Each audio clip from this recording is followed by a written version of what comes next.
Wara li minħabba n-nuqqas ta' deċiżjonijiet minn Roberta Bela qed nesperjenzaw ħsarat kbar fir-reputazzjoni ta' pajjiżna, il-poplu Malti għandu jqum u jsemma leħnu u jgħid moċ-ċar li jrid gvern ġdid fl-elezzjoni li jmiss.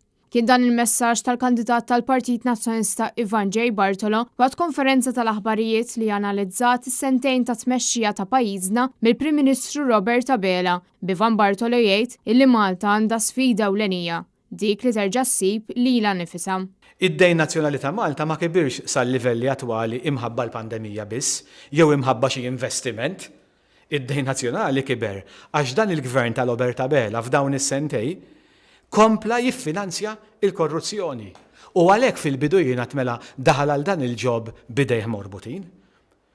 Għax dan il-gvern ta' Roberta Bela qed ikompli jimpjega ammont kbir ta' persons of trust b'salarji għoljin. Dan huwa gvern li kabbar id-dejn nazzjonali tagħna għal limiti inaffordabbli u fil-proċess ma ħoloqx industrija waħda, ma investix f'idea waħda ġdida, ma kreax ġob wieħed li jissarraf f'paga tajba, f'kwalità ta' ħajja tajba għal ulidek u għal ulidi. Fl-istess konferenza, l-kandidat nazzjonalista Alex Perici Kalaxxone saħaq li l-gvern ta' Roberta Bela falla milli jgħin lin-negozji Maltin. U apparti minn hekk qed iwassal biex il-poplu Malti u Awċi jaħallas għan-nuqqas ta' deċiżjonijiet li ħall Prim Ministru stess fosthom dik tal-Uli tal-Ħajja.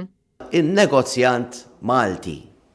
U n-negozjant Malti mhuwiex biss il-big business, il-negozjant Malti huma n-negozji tal-familja, huma d-ditti, huma l-ħwienet, huma dak in-negozji iż-żgħar u l-medji. Daw issa qed joħroġ ċar li huma fil-mira tal-gvern. Qed joħroġ allura iktar ċar li issa in-negozjant Malti li jista' jkollu l-problemi tiegħu qed jintalab iġorqu il-pis tal-konsegwenza ta' dawn l-eċċessi kollha li saru matul is-snin.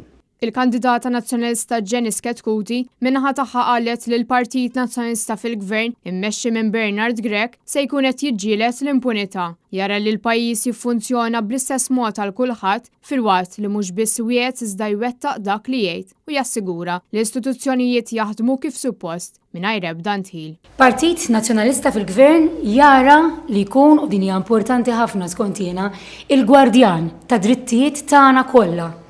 Li jara li l-ġid komuni jkun aċċessibbli tas-sew għalina l-koll, li jara li jkun hawn il-ġustizzja soċjali.